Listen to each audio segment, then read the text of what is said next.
Good afternoon, everyone. And hello. We are so glad that you all have joined this session today. In the spirit of the Thanksgiving season, how appropriate and timely to focus on gratitude and really drill down into specifics and easy ways on how to get grateful. And we're going to talk about that today. So, although November is the time when we most often pause for gratefulness, it's really important to make gratefulness, and Rich will talk about this today, part of our routine each and every day. So that's what we're going to focus on today. So as we get started, what I'd like to do is talk to you about who is in the room with us today. Now we're in a virtual room together, but we have a lot of people today that we're focusing on. We have 410 registrations. Okay, that's 120 different organizations. Now, according to our statistics, that's really about 800 people in this room today. And that is wonderful because many of you all are together in a room together. So thank you so much for joining us today. So with that, let's go in and let's talk about our objectives for today. We really have three objectives, all right? The first objective is we want you to use the information. And so that means we want you to learn, and Rich is going to focus on three quick and easy ways to use gratitude as a daily practice to change your day. Second, we're going to learn that gratitude goes well when things are not. And then we're also going to remind each other, remind that gratitude makes you and I and others healthier. So that's our focus for today. Now, how are we going to maximize this experience together? So this virtual world, I know a lot of us have gotten used to this. So the first thing is your sound. So just to optimize that, we've muted everybody, okay? So that way there's not a whole lot of interruptions in that, but we can use the chat, which is wonderful. And that's a way that we can connect with us. So just get in that chat and give us a comment, submit your questions. In fact, why don't we do that now? Why don't you go into chat and just let us know your name and where you're coming from today? We would love to get that started. Please feel free to use that throughout the session. We'll keep an eye on that for you. And the third thing I want you all to know to maximize this session is we're going to give you some session material. So a lot of times we'll get asked in the chat, am I going to get the handouts? Am I going to get the recording? Yes and yes. So what we're going to do is all materials from today's session, along with the recording, will be provided in your post note to all registrations. And so we'll make sure that all those things are there for you. So the most important part of the day, I want to introduce you to the discussion today and our faculty for today. So it's my pleasure to introduce to you my good friend, Rich Bluni. So Rich has been with Huron since 2007. He and I have worked together that entire time. He was initially a coach and is presently one of our most sought after and national speakers in our company. And if you have ever heard him speak before, you know what a treat you are in for today. Never leave one of his sessions or one of his presentations without really walking away with something new, something memorable to carry back with you. And that's what's so special about Rich that he brings to each session. But let me tell you a little bit more about Rich. Now, if I may, Rich, a bit more about you personally. So don't be scared, Rich, okay? Just a little bit. Rich was born in Brooklyn, New York. Now, you'll notice that when he starts to speak, he can't hide it, all right? And he was raised in Miami, Florida. But most importantly, the lights of Rich's life are his family. He is husband to his beautiful and Rich, very patient wife, Dawn. And he is dad to three children, to Rhett, to Luke, and to beautiful Ava. And oh, I can't forget about his Doberman Pinscher named Vader. Yes, he's a bit of a Star Wars fan as well. And he'll talk about that today. So you might see Vader in a few family photos from now and again. Also, Rich is a registered nurse, and he has been that for over nearly 30 years. And listen to this, he's worked in adolescent oncology, pediatric intensive care, trauma intensive care. He was also a pediatric flight nurse, a clinical manager of the emergency department and trauma center, as well as director of risk management and patient safety. So you can see a little bit about just from that, how passionate he is about patient care. He's lived it. And so that's what I love about Rich's experience there. Rich has spoken to all over the US. He's spoken in Canada for hundreds of hundreds of healthcare teams and national healthcare conferences. He's also the author of 3 best-selling books, Inspired Nurse, Oh, Not the Fluffy Stuff, and his newest book, Inspired Nurse 2. Now, I have to give you a little secret. I know privately that Inspired Nurse 2 is one of his favorites. He talks about that a lot. So these are, he's also a very well-known author as well. Besides, as I said earlier, Rich, you're my good friend. And I never leave a Zoom call or a meeting with you that your enthusiasm and passion doesn't make me better. So I know you will experience the same today, those that are on this call, because as Rich often says, he's in healthcare for awesome people like you. So with that, Rich, my friend, and I hope I'm still your good friend, I'll turn this over to you. Thank you very much, Margaret. Also my good friend. I didn't know I had like a Brooklyn accent. That was like, is that something? A little bit. I didn't know that. My favorite part of my introduction was her pause when she goes, Rich was born. Yeah, I was. Just kidding. Thank you guys so much for making time for us this afternoon. We're super excited to be here. So gratitude, almost as good as coffee. Some easy ways to get grateful. I don't know about you, I'm a big coffee fan. As you'll be able to tell in the short time that we're together, I probably should cut back on it a little bit, but I love coffee. And I also love gratitude. So putting the two together, I want to tell you a story. All right, now, I don't know about you, but sometimes I have bad days. Do you have bad days? We all have bad days. I woke up one morning, and I won't go through the whole list of everything that happened, but just a few of the things that happened in a very short window where I dropped my computer and broke it. I pulled my car out of the garage and I had a flat tire and didn't have a spare. And also a good friend of mine called me and said that his house had caught on fire the evening before, and could he and his family come and stay with me? And I was happy for them to come stay with me, but I was bummed out about the house fire. So I was a little stressed out. Okay, so being that I was a little stressed out, I was like, you know what? I've got a lot of work to do. I've got my computer. I've got to get another computer. I've got to do all this stuff. Let me go get some coffee. I'm going to go to Starbucks. I'm going to go grab a little bit of coffee. Now, hold on. I have a personal belief. You don't have to believe this. You don't have to agree with this. But as a healthcare person, as healthcare people, especially that are watching, you might resonate with this. I think at coffee shops, for example, Starbucks, I think there should be 2 lines. I do. I think there should be a line for us, like the regular low maintenance, like I want a venti, or I want like a mocha, or I want a caramel macchiato, like the low maintenance, easy line. And then there should be the HM line, the high maintenance line. That's for the people who want it like, I want 120 degrees and I don't want soy milk, I want walnut milk, or I want something squoze from like an Oompa Loompa tree. You know what I'm talking about? So anyway, I'm in Starbucks. There's only 1 line.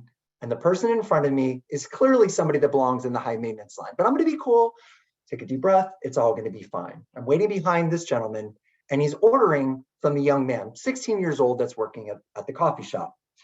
His order was very high maintenance. He starts like calling out all these different things he wants, very specific. And the young man waiting on him looked a little nervous. He's about 16. And he said, I'm so sorry, sir, excuse me, I'm new, and I just want to get this right. Okay, now what could be bad about that? Now, there's a very popular term that is used right now. I don't like it, but I'm just going to some people say when someone's like high maintenance or difficult, like it's a Karen. I don't like that, because honestly, like my 3 friends are named Karen, are like the nicest people in the world. But I asked somebody one time, well, what's like the male? Like if it's a guy, what's that? And they said it's a Chad. And I was told, or it's a Richard. So I especially didn't like that. This guy was clearly like a Chad. He was not nice, this guy. He now starts berating this kid, yelling at him. What's wrong with you? Are you stupid? I've said this 3 times. Now listen, between the computer, the car, and the fire, I'm not feeling it. This was not the day, and I was not the person. I just couldn't handle this anymore. Now listen, I come from a generation that when things are going wrong, we don't like hold up our phone and videotape stuff. Like we kind of step up. That's just me, right? So I kind of like go over to I go, hey, excuse me. You don't have to speak to the young man like that. He's doing his best. Lower your voice. Relax, calm down. Now, of course, the worst thing to ever say to anybody that you want to calm down is calm down. I'm aware of that. Now the gentleman starts turning on me, starts yelling at me. That's not going to go well for him at all. I said, listen, you need to go. He goes, go where? I go, I don't care. Dunkin' Donuts. I don't know. You're going to go. Let's go. I walk him out the door and I kicked him out of Starbucks. I came back in and the 10 or 12 people that were in there all started clapping for me. Good for me. But I walk up to the kid and he has like tears in his eyes. I feel horrified. I'm like, buddy, it's okay. He's like, no, he goes, I was trying so hard and like people are just so mean sometimes. I said, listen, you can't let somebody's bad mood, nastiness, and grumpiness, you can't let that affect you. You were trying your best. You're a great kid. You're hardworking. You were so polite and kind. You should be very proud of yourself. And he just kind of smiled at me and he said, thank you. He's like, I'm really grateful for you that you did that. I'm like, no problem. So I wait for my coffee. By the way, my order was very simple. A doppio espresso, 2 shots of espresso. I know I should cut back to 1, but whatever. So I go get my coffee. The kid kind of waves at me and I go to walk out the door. And as I walk out the door, I'm sipping my coffee. I sit in my car and I look at my cup. And on my cup, it says Jedi Master Rich. Now, at first I thought that was weird because how does this kid know I'm a Star Wars fan? This is strange. Why did he put that? Then I realized this was the shirt that I was wearing. And I realized that this was his way of showing me gratitude. So I go back in the coffee shop, I open the door, and I show him the cup and I go, thank you for doing that. He's like, thank you for being there for me. It really means a lot to me. You know what's interesting? I was in a miserable mood that day. Absolutely. But when this happened, it did make things better at first with the grumpy guy. But then when I got this little bit of gratitude from this young man and I was able to say thank you back to him for doing this. I mean, this honestly, I took a picture of this. I think I texted this to every friend I have. They all know I'm a Star Wars nerd.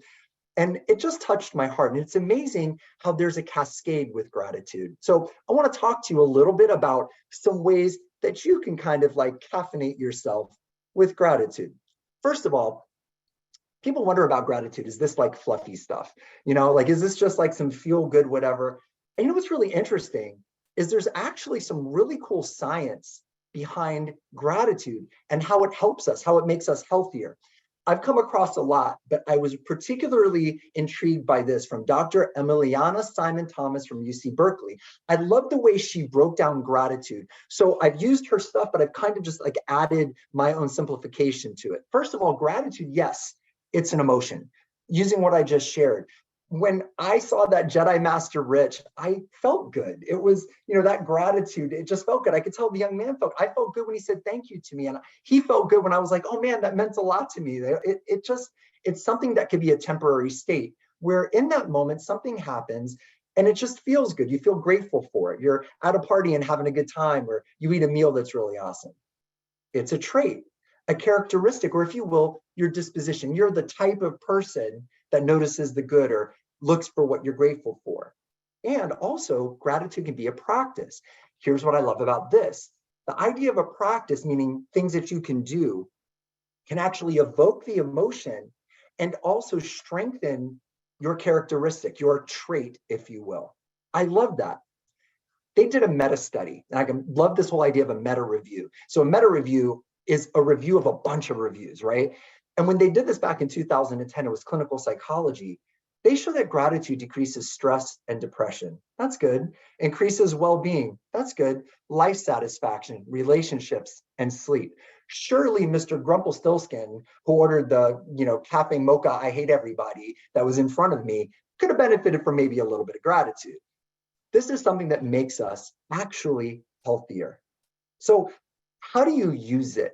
And that's the cool thing about gratitude, is that it's quite simple in how it can be used. I came across this quote though, and I love it. If you cannot work with love, but only with distaste, it is better that you should leave your work. We've all worked with that person that is like super ungrateful, like hates, you know what I'm talking about. Have you ever done overtime shifts? Have you? I've done overtime shifts. There's a rule to overtime shifts, right? My rule, I'm sure you did it the same way, right?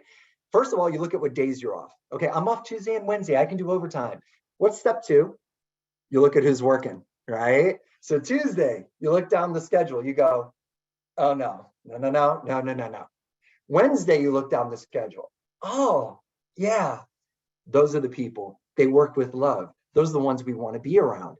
So we all understand that. We know it. We almost have like a common sense way of approaching gratitude in that we recognize it when it's around us. Today, you have something to be grateful for. Here is the coolest thing about gratitude.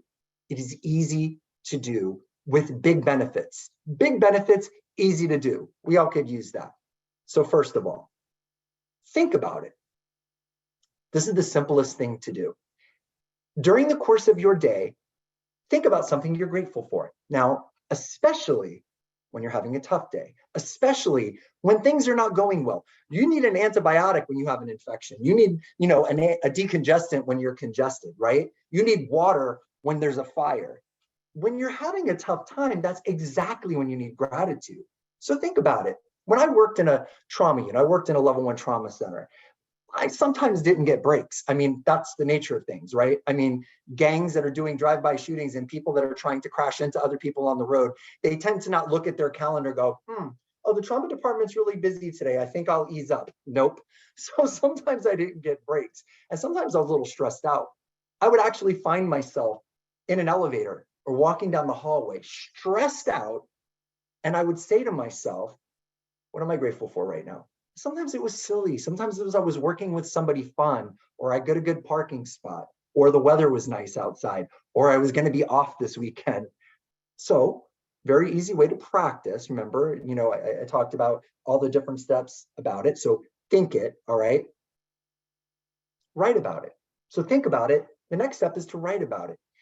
Keep a journal. Get a journal that you keep in your locker, in your car, by your bedside. I keep mine next to my bedside. And every morning when I wake up, I write down what I'm grateful for. And every night before I go to bed, I write down what I'm grateful for. This has a way of resetting your brain. You could do this at work. You can do it on your phone. So think about it. Super simple. Write about it is another step. And then be about it. Share gratitude. Gratitude has a cascade effect. I was having a bad day when I went to the coffee shop. And clearly that 16-year-old was having a bad day when the other guy who was having a bad day was yelling at him. But after this moment of gratitude that we shared, I could see he felt better. I know I felt better literally for the rest of the day. Think about it, write about it, be about it. How easy is that? You have time for that. You have time for that.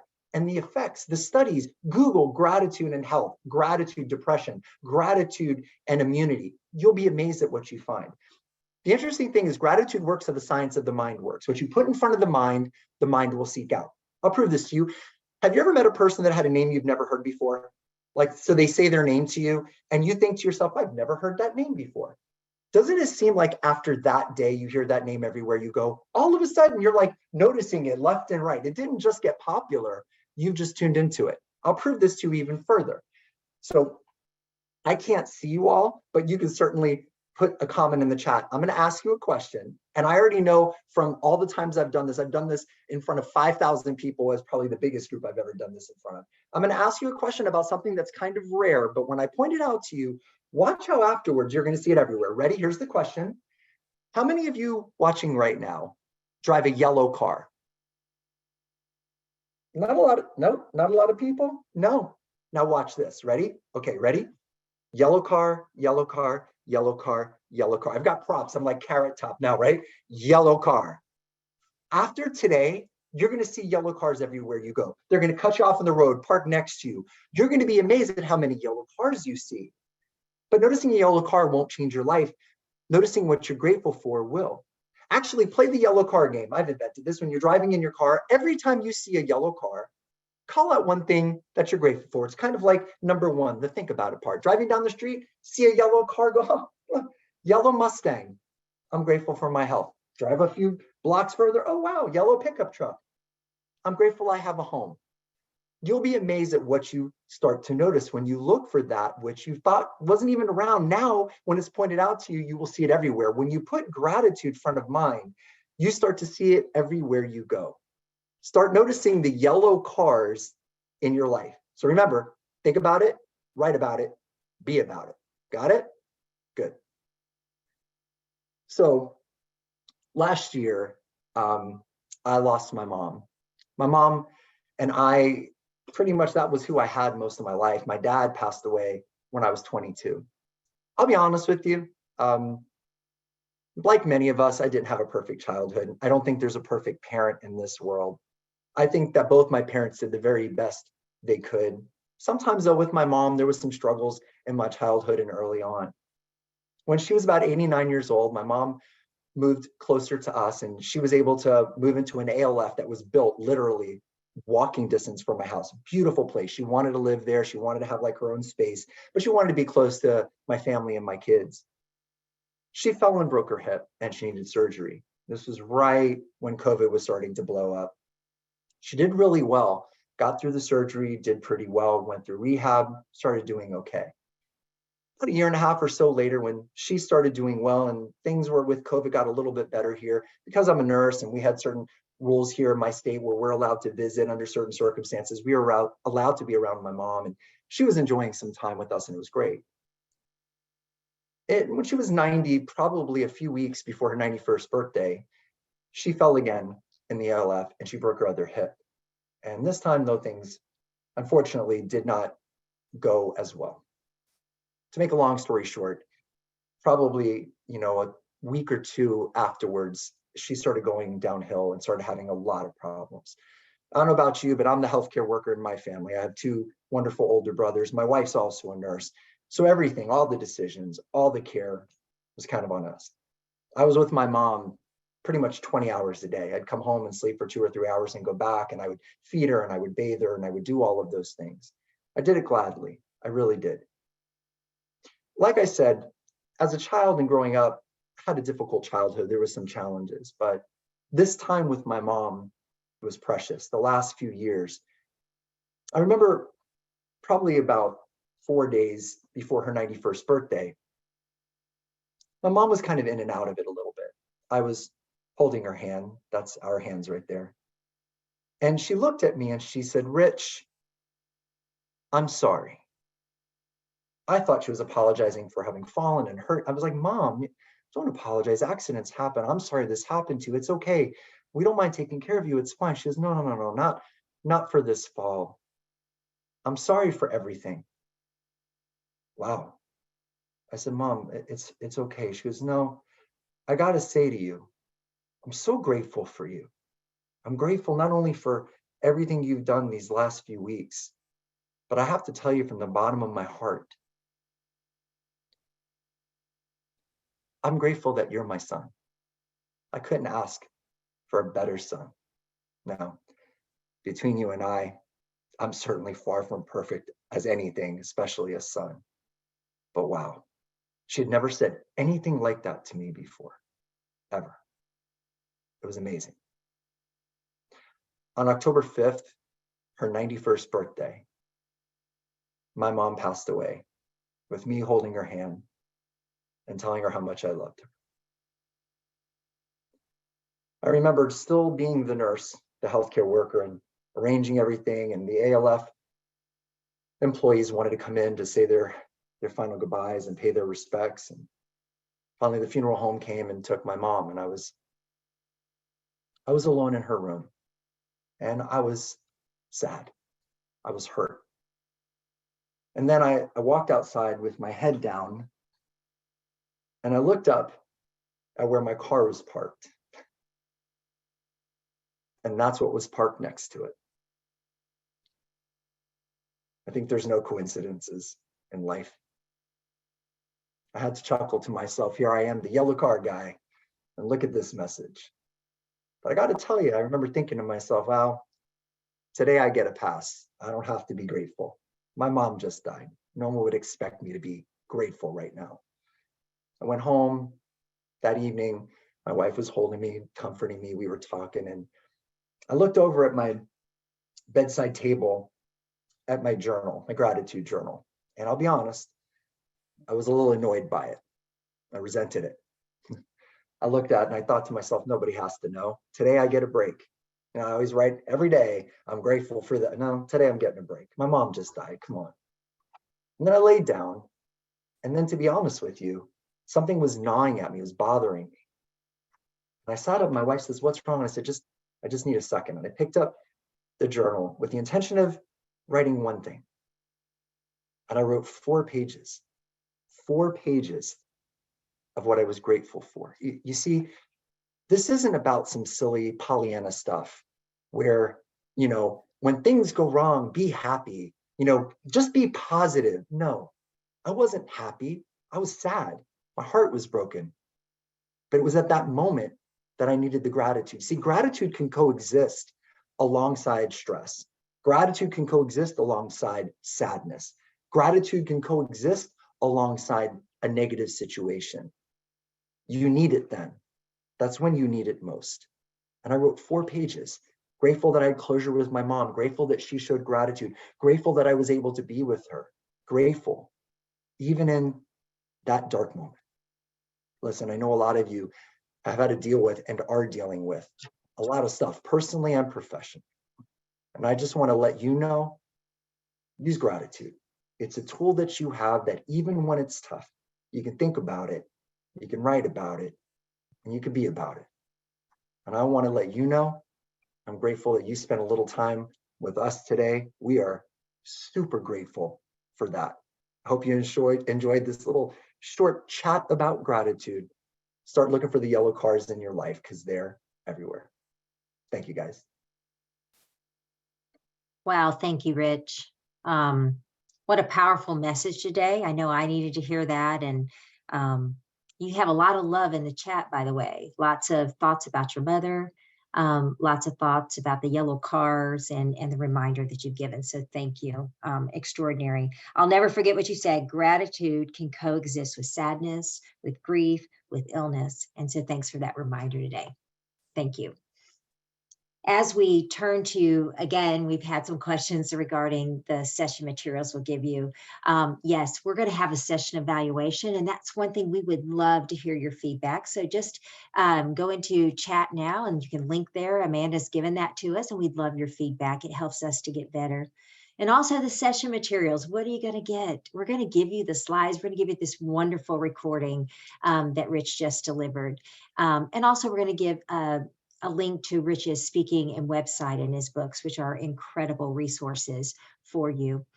We often get asked, well, do you have another one of these coming up? And so you'll have this wonderful session recording, but also wanted to let you know that on December 14th, yes, we are having another webinar, and it's called Mirrors Matter More Than Windows.